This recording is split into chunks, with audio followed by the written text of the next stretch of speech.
రక్షకుని జన్మస్థలమా యూదయ బెత్లెహేమా, రక్షకుని జన్మస్థలమా యూదయ బెత్లెహేమా.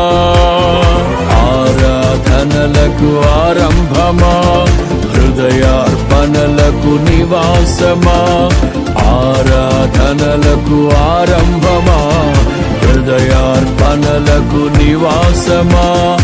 ఎందుకో ఇంత భాగ్యము దాచి ఉంచే ప్రభు నీ కోసము, ఎందుకో ఇంత భాగ్యము దాచి ఉంచే ప్రభు నీ కోసము.